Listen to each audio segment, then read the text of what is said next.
de Jane Austen, Orgulho e Preconceito. Capítulo 10.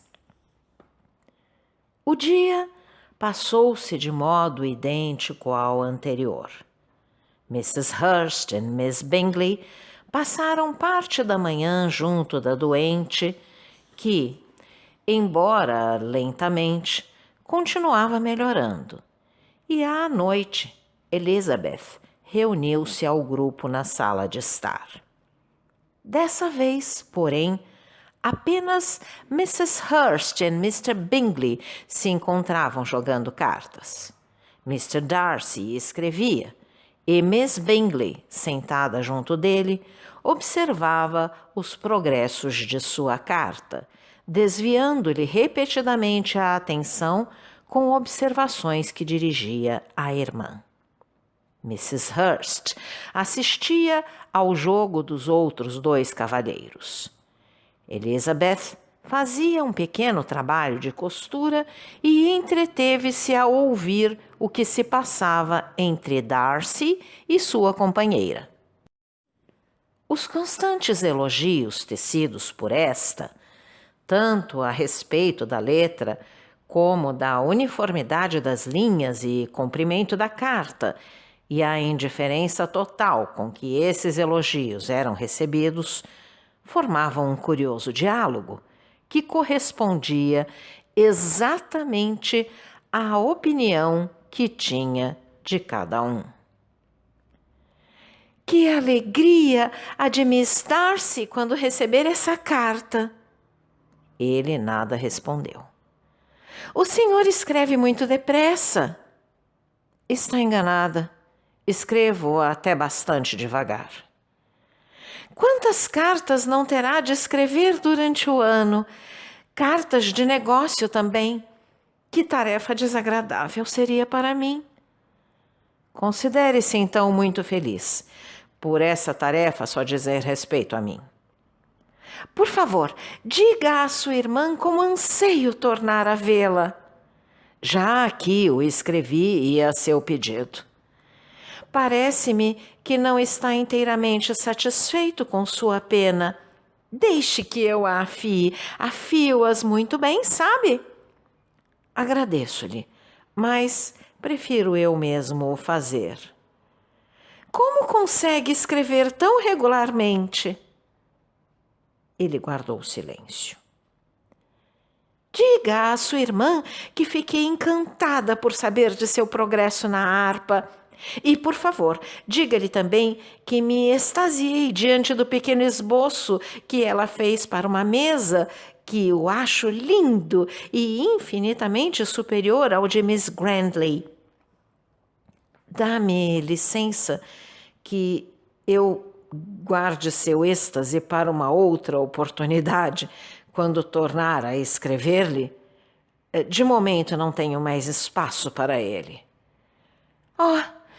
Não tem importância. Em janeiro estarei com ela. Mas escreve-lhe sempre cartas tão compridas e encantadoras, Mr. Darcy. Geralmente são compridas, mas se são sempre encantadoras ou não, não cabe a mim dizê-lo. Em minha opinião, uma pessoa que escreve uma carta comprida e com facilidade não pode escrever coisas desagradáveis. Esse elogio não serve para Darcy, Caroline, disse o irmão, pois ele não escreve com facilidade. É com muito esforço que ele procura palavras de 4 sílabas. Não é verdade, Darcy? Minha maneira de escrever é bastante diferente da tua. Exclamou Miss Bingley. Charles é descuidado para escrever. Omite metade das palavras e risca o resto. Minhas ideias afluem com tal rapidez que não me dão tempo para as exprimir, pelo que minhas cartas, por vezes, não transmitem nenhuma ideia a meus correspondentes.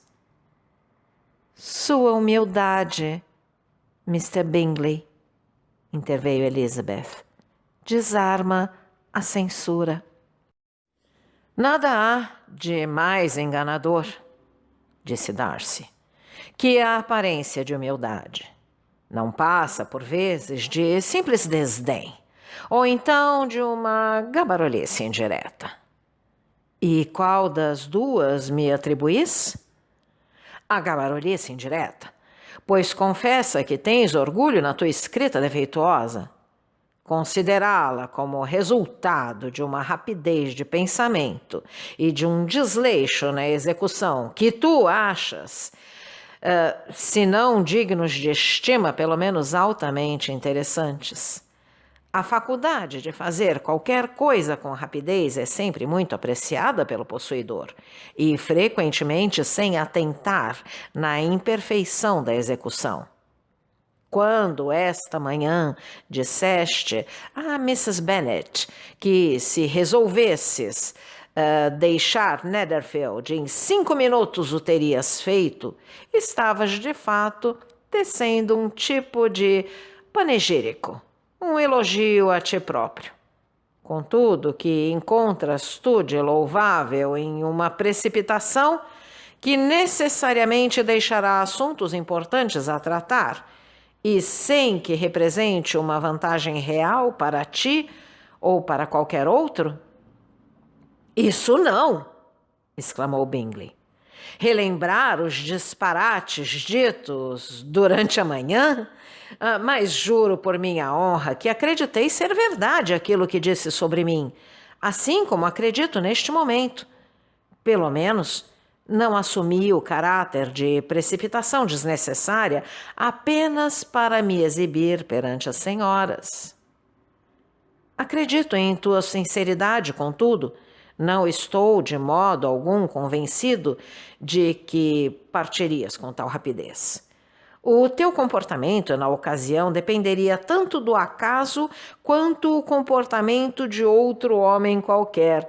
E se já em cima do cavalo um amigo te dissesse: Bingley, é melhor ficar aqui até a semana seguinte, tu provavelmente concordarias e talvez ficasses um mês. Com isso, o senhor apenas veio provar, disse Elizabeth, que Mr. Bingley não fez inteira justiça a seu temperamento. Retratou-o com mais exatidão do que ele próprio. Estou-lhe imensamente reconhecido, disse Bingley, por converter o que meu amigo acabou de dizer em um elogio à brandura de meu temperamento. Não obstante, receio que o esteja a encarar sob um aspecto que não é, de modo algum, aquele que esse cavalheiro deseja frisar, pois ele só me aprovaria se, na ocasião, eu recusasse a sugestão e partisse imediatamente. Mas, nesse caso, considerará Mr. Darcy a precipitação de sua intenção original de algum modo mitigada por sua obstinação em aderir a ela? Francamente não sei. Darcy explicará melhor do que eu. Miss Bennet deseja que eu lhe apresente uma explicação para opiniões que me atribui, mas que eu não reconheço como tal. Admitindo que assim fosse, contudo, e de acordo com sua ideia, Miss Bennet deverá ter presente que o amigo que interpela Mr. Bingley para este ficar e adiar seus planos de partida apenas exprime um mero desejo e o faz sem apresentar um argumento sequer de sua conveniência.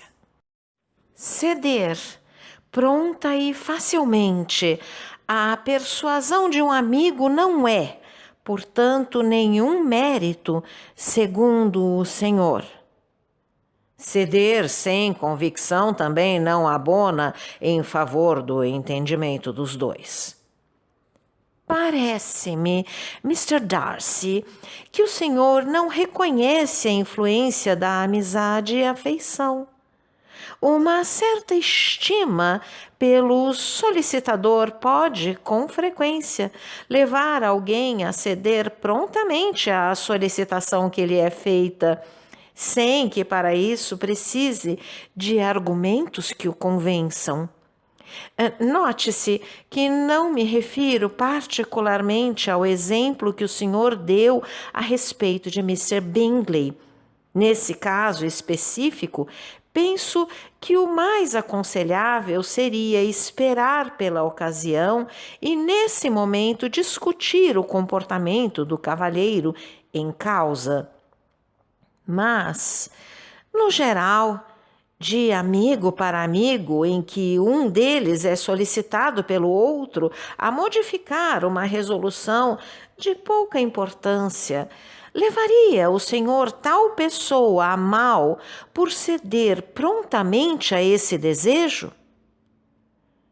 Não seria aconselhável, antes de prosseguirmos no mesmo assunto, precisar tanto o grau de importância que se quer atribuir à mencionada solicitação, como o grau de intimidade existente entre os dois amigos? Mas, com certeza, exclamou Bingley, vamos a isso, e sem esquecer o peso e a altura de cada um, pois na argumentação pesará mais do que julga. Miss Bennet, garanto-lhe que, se Mr. Darcy não fosse, em comparação comigo, tão alto como ele é, não o teria em tão grande estima como o tenho. Confesso não conhecer pessoa mais enfadonha que Darcy em certas ocasiões e determinados lugares, particularmente em sua própria casa e em um domingo de manhã em que nada tem para fazer. Mr. Darcy sorriu, mas Elizabeth, adivinhando que ficara um tanto ofendido, reprimiu o riso. Miss Bingley, por seu lado, manifestou calorosamente seu ressentimento pela afronta por ele recebida em uma repreensão ao irmão pelos disparates que havia dito. Percebo qual sua intenção, Bingley, disse o amigo. Não te agradam discussões e pretendes agora acabar com esta. Talvez tenha razão. A discussão anda de mãos dadas com a briga. Agradecia-lhes, por isso, que aguardassem até eu sair da sala, podendo dizer então tudo o que lhes aprouver a meu respeito. O que o senhor pede, disse Elizabeth, não representa nenhum sacrifício para mim. Quanto a Mr. Darcy, tem a carta por concluir. Mr. Darcy seguiu-lhe o conselho e terminou a carta. Uma vez tal tarefa encerrada, pediu a Miss Bingley e Elizabeth que lhe dessem o prazer de ouvir um pouco de música. Miss Bingley dirigiu-se com vivacidade para junto do piano e, após delicadamente oferecer a vez a Elizabeth, que esta, tão delicada, mas mais sinceramente, recusou, sentou-se ela própria ao instrumento. Mrs. Hurst veio cantar com a irmã, e enquanto elas estavam assim ocupadas e Elizabeth folheava alguns livros de música espalhados sobre o piano, esta não pôde deixar de notar a insistência com que os olhos de Mr. Darcy a procuravam. Custava-lhe admitir que ela pudesse constituir um objeto de admiração para tão grande homem. Por outro lado, que ele olhasse para ela porque ela lhe desagradava, ainda lhe parecia mais estranho. Concluiu, finalmente, que talvez ela lhe chamasse a atenção por, de acordo com as noções dele de decoro, nela encontrar algo de mais errado e repreensível que em qualquer outra pessoa presente. Tal suposição estava, porém, longe de aferir. Não simpatizava com ele o suficiente para se preocupar com a opinião que ele pudesse ter a seu respeito.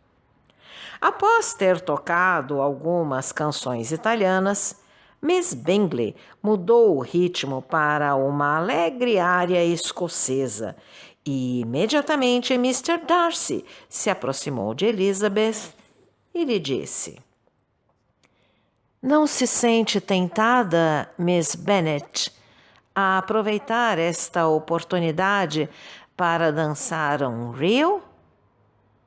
Ela sorriu, mas não respondeu. Ele repetiu a pergunta, um pouco surpreendido com seu silêncio. "Oh", disse ela, "já o tinha ouvido antes, mas não havia me decidido sobre o que deveria dizer-lhe em resposta. O senhor desejaria que eu lhe respondesse afirmativamente, de modo a ter o prazer de desprezar meu gosto? Mas deleito-me sempre em sabotar tais planos. Resolvi, por isso, dizer-lhe que não quero dançar, e agora despreze-me, se é que o ousa." "De fato, não o ouso."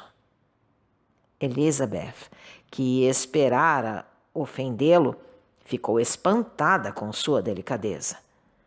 Transparecia na moça um misto de doçura e malícia que a impossibilitava de ofender alguém. Além disso, Darcy nunca antes se sentira tão fascinado por uma mulher.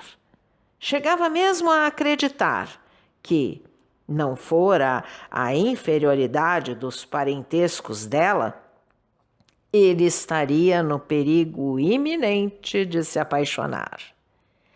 Miss Bingley viu ou suspeitou o suficiente para sentir um certo ciúme, e sua enorme ansiedade pelo restabelecimento de sua querida amiga Jane era, de certo modo, reforçada pelo desejo de se ver livre de Elizabeth. Tentava frequentemente suscitar em Darcy o desagrado por sua hóspede, falando-lhe de um suposto casamento entre os dois e planejando a felicidade que ele encontraria em tal aliança.